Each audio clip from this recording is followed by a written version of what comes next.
Ispred Crnogorskog pokreta za Kolašin obratit će nam se Goran Vlahović.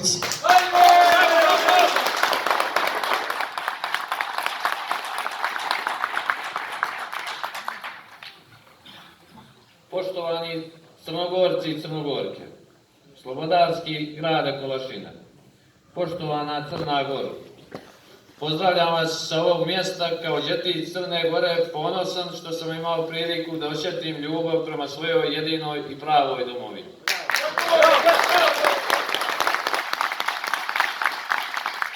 Kao dijete učen sam da volim Crnu Goru. Kao dijete učio sam i prva slova na imenu Crne Gore. Dok sam odrastao, slušao sam priče o mojoj Crnoj Gori. Crna Gora je polako postala moja prva ljubav. Moja pjesma, moj poster na zidu, a onda i moja zvijezda vodilja.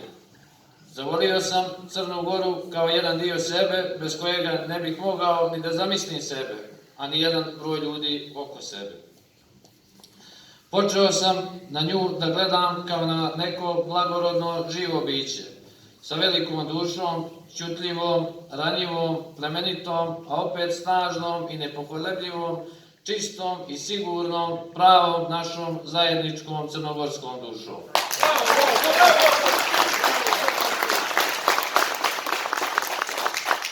Kad sam je tako jasno vidio, to je bio znak moje zrelosti. Tu moju privrženost i vezanost za nju pojačala je ta neka mržnja kojom je često bila obasipana od mnogih njenih nesrećnih sinova. Osjetio sam potrebu da je branim.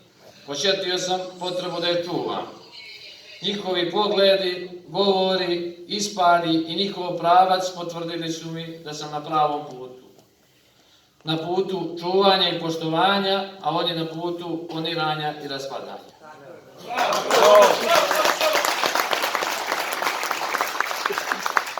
Mogu vam reći da im nikad nijesam zamjerao to što nijesu imali zrelosti ili možda hrabrosti da im Crna Gora bude druga majka. Žalio sam ih. Žalio sam ih što i njima nije bio jedan veći dio duše obogaćen blagom umjesto mržnjom i rđom. Brzo sam shvatio da je to njihova kazna življenja. Da su bolje mogli i umjeli, što bi oni rekli, bolje bi im se javilo. A ovako samo im se javljaju teret i mržnja, a nekad i trobojka.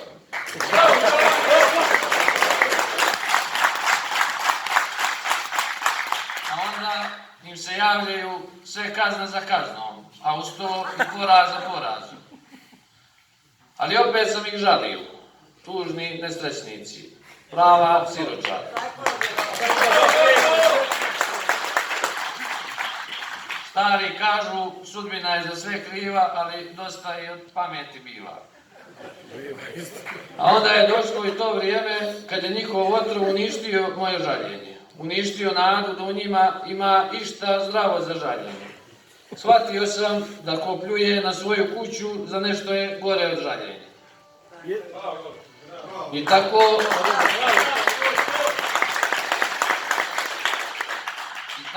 došlo je vrijeme da ih više ne žalim. Isto tako došlo je vrijeme da i mi svi zajedno pošaljemo poruku da se umire, da se ne bi oni među sobom poslije žalili.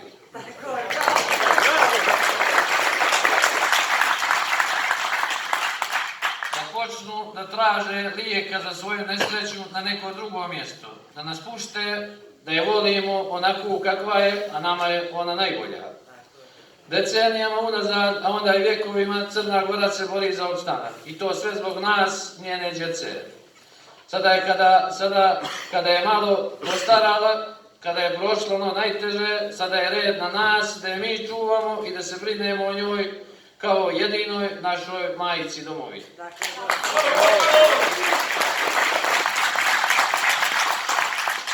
Ali pored nas takvih ima ona, njih onakvih i nikakvih. Takvi ljudi često budu povučeni masom. Često budu nečija karika do cilja. Cilja nekoga iz mase.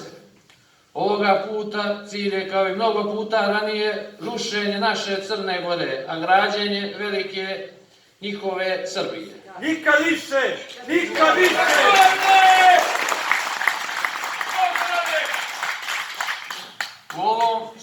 slučaju litija je posljednja karika za to. I tako ovih dana vidimo litiju kao marš, kao konjaničku gardu, litiju kao izmanipulisanu masu svjesnih ili nesvjesnih ubica naše države. Uz poštovanje ljudi i godina, a najmanje tu duhovnih lica i popova, čast izuzecima, zamolio bih tu gardu koja krst nosi kao mač, da nam njime ne prijeti. Jer Bog je pravednik, a Biblija njegova, a ne njihova pisanija, a ipak naša škola, a Crna Gora njegova svetinja i to krvlju natopljena, pravdom podržana, a istinom spašena.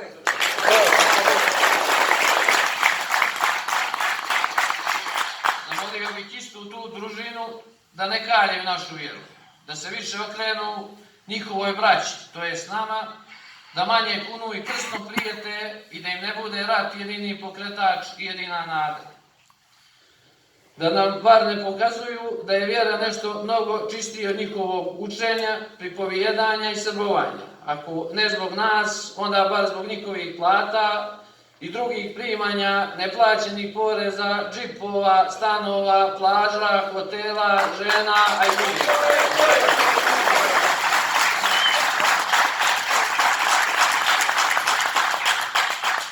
Ali opet, kad sve ovo prođe, kad se opet umire, najprije zbog svojih plata, dozvolit ćemo toj družini da se ponaša kao manjina. Ta vesela Srbadija, ali ne i kao sila. Jer Crna Gora ne haje ni za vojvode, ni za poglavare, a tek ne za njihove tuđe vladare.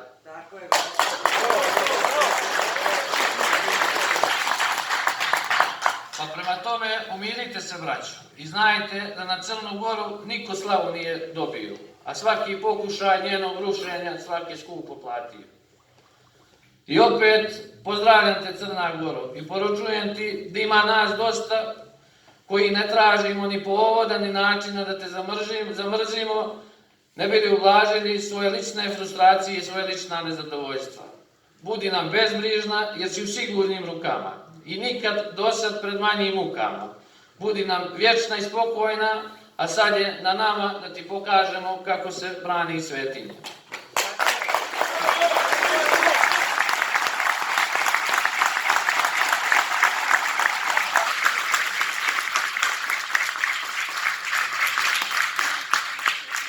Vi ste telitijaše i silne vojvode kojima je cilj rušenje naše svetinje, pozdravio bih riječima naše zajedničkog vladike. Što smo na sablju dobili, to ove sablje ne damo, makar se do koljena lila krv. I ako vi na nas napadnete, mi ćemo prinuđeni biti braniti našu slobodu i nezavisnost koju su i naši prađedovi branili i mnogi žrtvom postali. Tako i mi, svi jednodušno, prolićemo našu posljednju kaplju krvi za vjeru, slobodu i nezavisnost.